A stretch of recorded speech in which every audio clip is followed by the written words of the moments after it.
First of all, thank you very much, Jessica, for inviting me to participate in your podcast.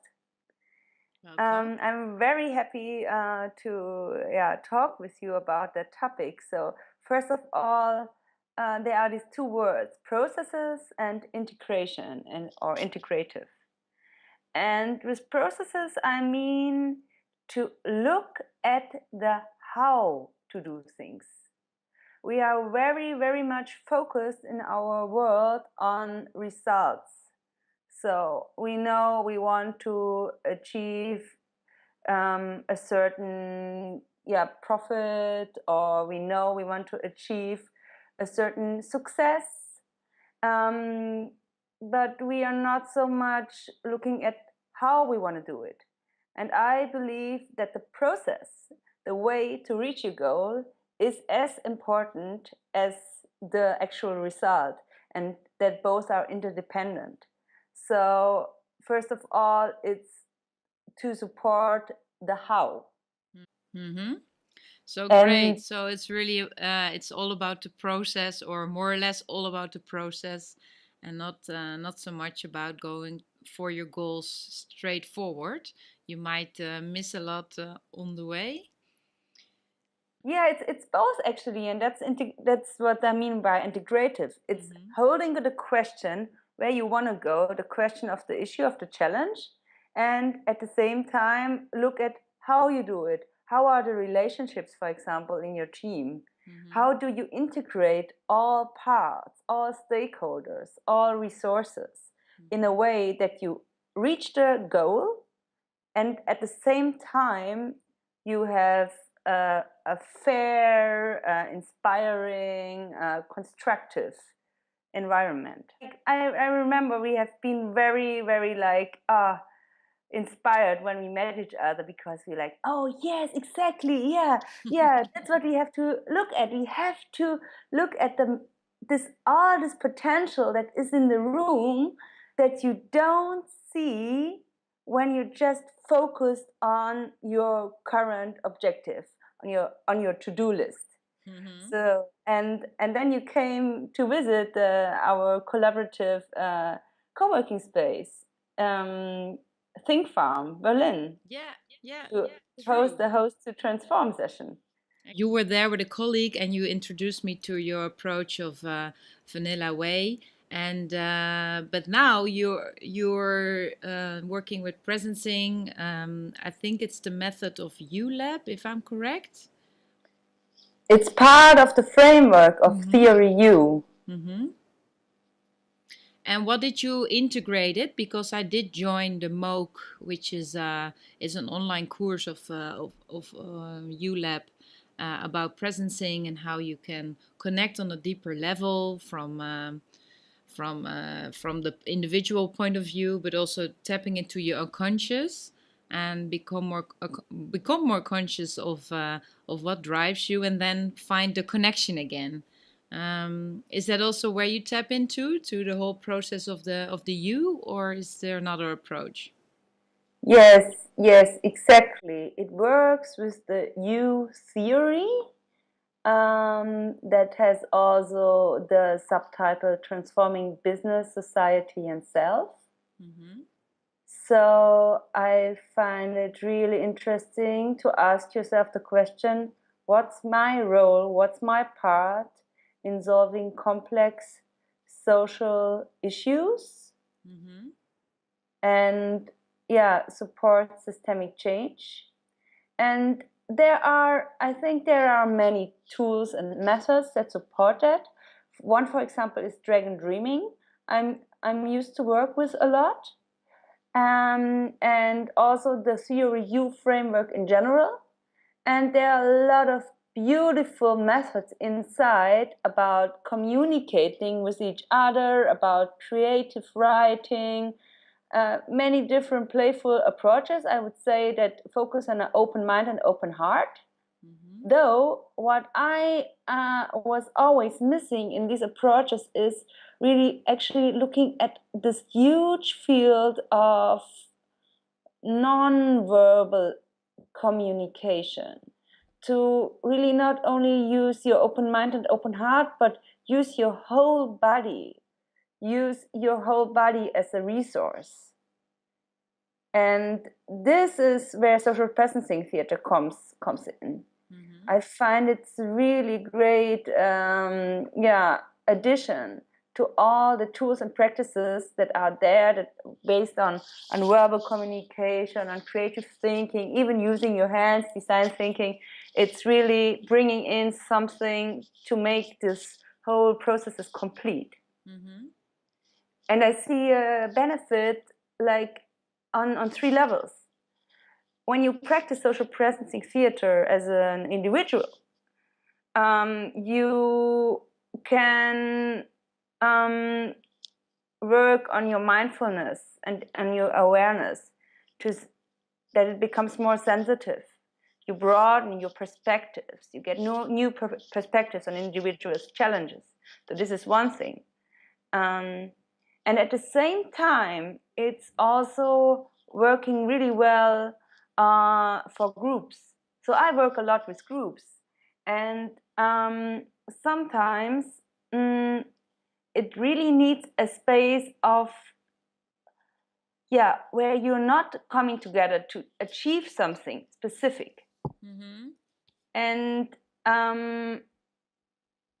social presencing theater gives a framework to come together as a group and just be together as you are, and coming together in a very aware, a very mindful state, without like being forced and being kind of a meditation or so. Mm-hmm. It's actually, it's actually very relaxed being together in a very, very simple framework that you can use to generate information about your group that are usually under the surface. Mm-hmm. So that's the second thing. And the third thing is that you can really use that tool, that methodology, that practice to look at systemic challenges in your organization, in your project team, and so on, and generate information based on body awareness that you can use then further to really work on complex challenges related to your organization or social movement and so on. Beautiful. Yeah, really well said. And I also work with a lot of what we call applied improvisation theater. And I haven't got the chance to join one of the presencing theater workshops, if I can call it like that. So I really wonder what the overlap is, because we also do a lot of exercises that are nonverbal, and then you can actually reflect on your own behavior or on your own unconscious or your own judgments with the group, which makes it really safe and sometimes even really ironical and funny. It's not super heavy or spiritual at all. And from that acknowledgement or new information about yourself and the group, you can choose new ways of being or practicing, choosing another path in your career, really concrete, or communicating in a different way with people that is most probably more constructive. So can you give a little example of this non-verbal exercise you do and the impact, or is it kind of impossible to explain? Yeah, I have always the challenge to really explain what it is, because it's really so much about diving into that space that you don't see and that you don't hear, like, that space that actually matter, but you cannot grasp it. When you have, I like this example, when you have a room, what you see of a room are the walls, the 4 walls, the ceiling, the ground. But what actually matters of the room, what makes the room a room, is the empty space in between. So it's about really changing your awareness and your perception to get more into that. So maybe this is a difference Mm-hmm. of impro theater, as you might be more focused on what you actually see in that practice. Even though I think there are many similarities, and it's also interesting to talk more about similarities and then differences. Maybe what's also similar is that you work with embodiment, like in theater, in really true, authentic pieces, like the actors really embody what they want to represent. So in terms of presenting theater, it's not about embodying what you want to be, you're embodying what you are. You're embodying, you play, especially with, for example, stuck situation. You have a situation in your life related to others because it's a stuck situation in an organization, for example, and you embody this stuck, and you receive feedback from the group. So you can only do this actually together with a group. Feedback, what they actually see in your stuck when you embody it with your body. Yeah. Yeah, I see another big commonality, what maybe inspires us, and that's this whole process of feedback with the group. I mean, I'm a big fan of yoga, meditation, but I always, yeah, I search for the nuances. What is different? What are the commonalities? And I think maybe the focus of those kind of practices can be really focused on their internal connection with themselves. And what we do, I think, with reflection with the group, is that you also connect in new ways with other people on the spot, right? And not through an internal process. And then I always give the example of last year. I was in India and I joined one of those yoga classes, and I'm not super experienced in that, but anyways. And after the yoga class, I stepped into reality again, and all the rickshaws were on the street, and it was super crowded. People were screaming and yelling at one or the other. And then I was, was some kind of light bulb moment, like, what the heck are we doing? We're here trying to be all in sync with ourselves and to be the best you can. And then you step into daily reality and you already feel those mismatches, and yeah, you're not in the same space. So how do you challenge that when you've been through the whole process of, for example, presencing theater, and then step into reality again, or daily life? What's the Yeah, thank you so much for this story, because this is actually what I love about social presencing theater, that it is exactly dealing with that, to really not practice mindfulness and awareness as something you do like when you sit for meditation. It's something you do always, in any moment. You're invited to be mindful and aware what's going on. And when we kind of meditate or practice, we are invited to leave our eyes open, to stay connected with what actually is.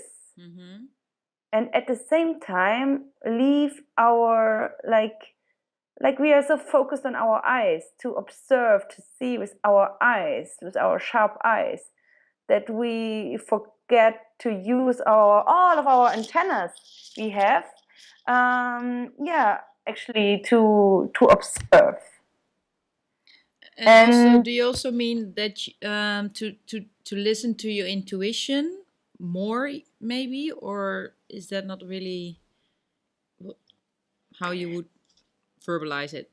maybe you can draw similarities to this concept of intuition, because what I understood from that research I was reading about intuition is that it is implicit knowledge that's somewhere stored in our body. So by embodying stuck situation, we um, like we put inside knowledge to the outside. So in that sense, we communicate our intuition. Yeah, yeah. And intuition is different from judgments.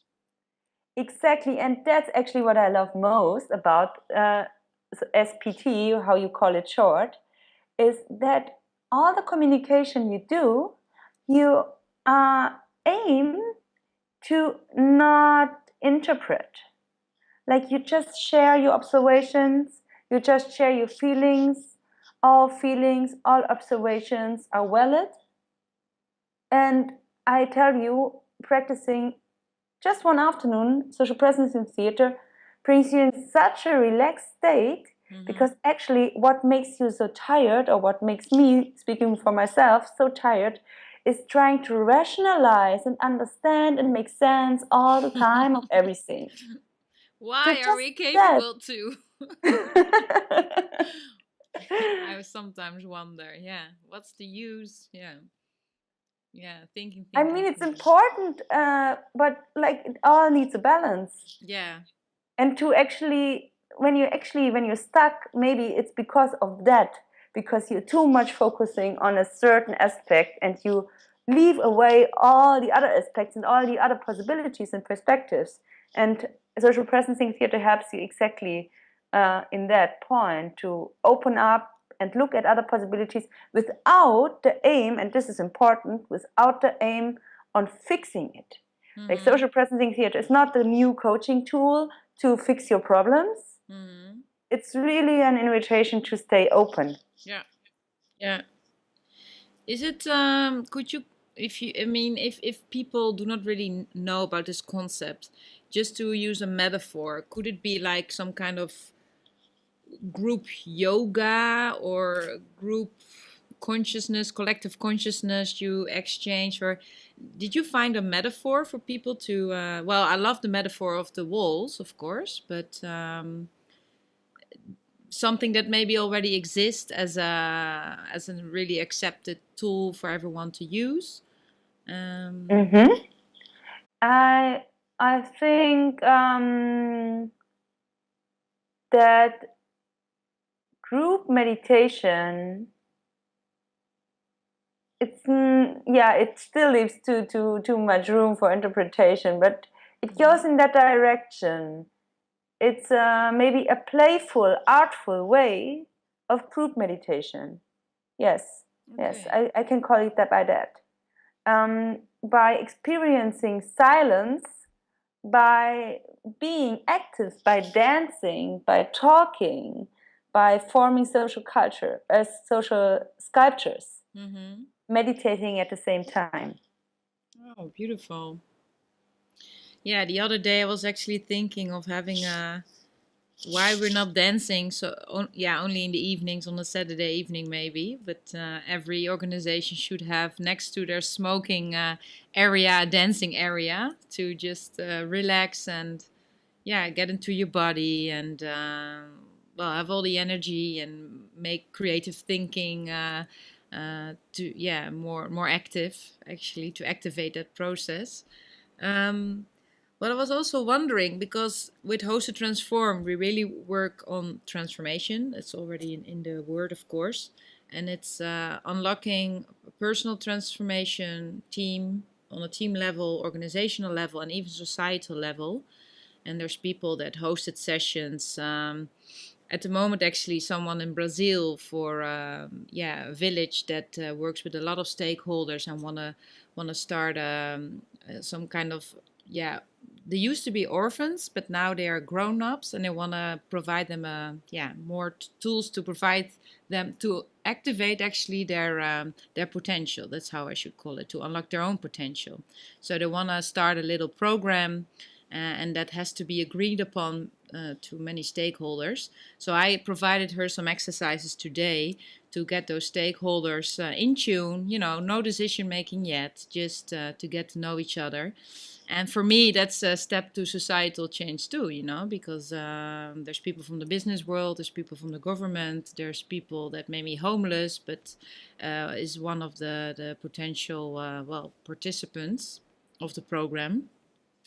And so it's from, and because she, the person that provides those sessions, has gone through a transformation herself in her life, she can provide it really well, and she knows where she's coming from.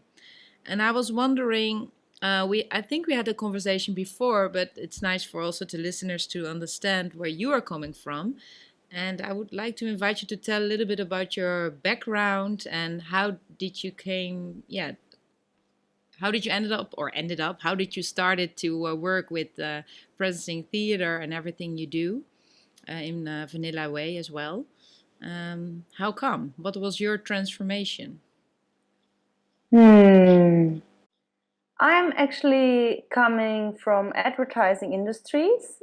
I've been working there as a account manager, project manager, with ups and downs. And yeah, I learned a lot there. I had a lot of fun and I suffered also a lot.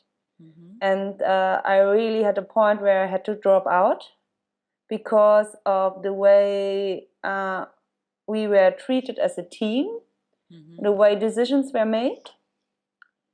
And my boss asked me by then, how can we make it different? And I didn't have the question. I really didn't have the question. So I was holding this question. I was traveling India as a sabbatical, and then I understood, okay, it's actually not about either or, it's about both and finding a balance between things. It's not about activism or business. It's about Mm-hmm. activism in business and and so on.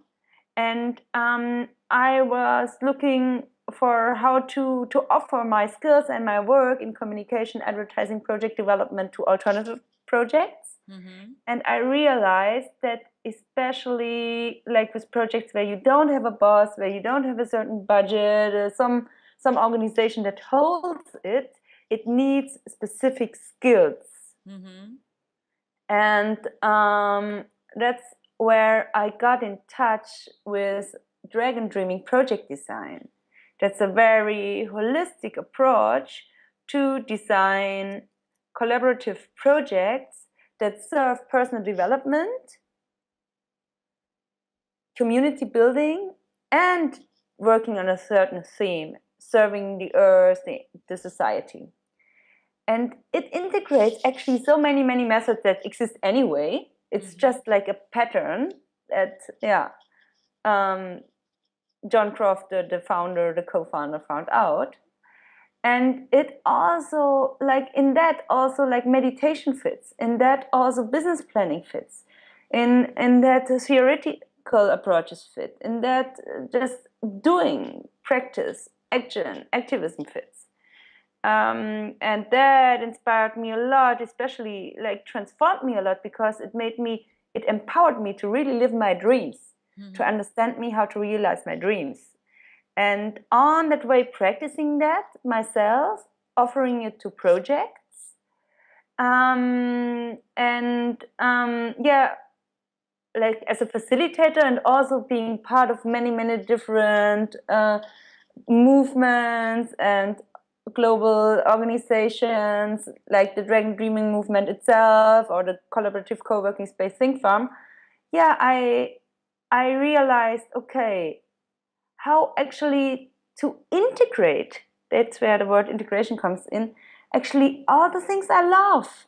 So it makes sense how I can integrate like contact improvisation dance and meditation with putting together a business model canvas. Mm-hmm. And yeah, this is like, yeah, so the question was about my path. So my path is, I'm I think I'm confusing maybe sometimes people because I'm involved in so many different things that seem to be opponents. Mm-hmm. And maybe my curiosity, um, yeah, and my background of business and activist world and subculture Yeah. made it possible to go that way. Yeah. Yeah, I think that's also maybe partly unconsciously that also made us that we connected so easily. Um, I also have a background in working for the Green Party, and in the last 4 years I've worked at business schools, even a private business school that is quite expensive and is in certain ways maybe the opponent of the Green Party. Um, But in the end, it's always about the people and this kind of third thing in the middle, in the between of us. That yeah, that space, that empty space between the four walls. What we do with that, rather than what label it has.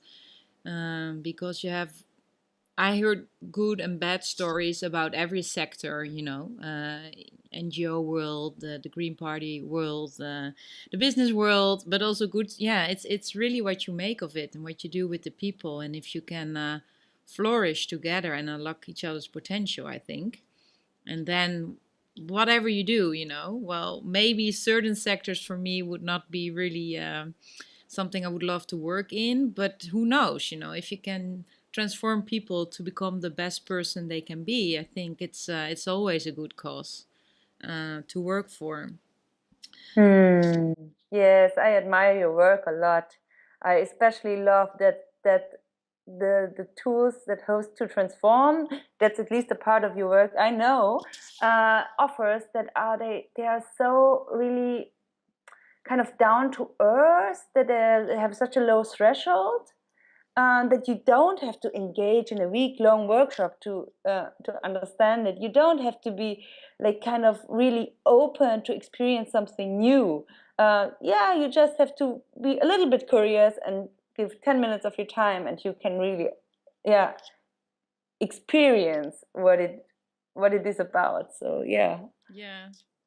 Yeah, that was also, or that's still my aim, to really make this transformation to go in depth, but do not make it uh, too spiritual or too complex for people, or it takes too much time or too much budget, and low threshold enough for people to adopt the skills. And yeah, at the moment we're working on an online program, and I'm experimenting with it right now. It's pretty exciting.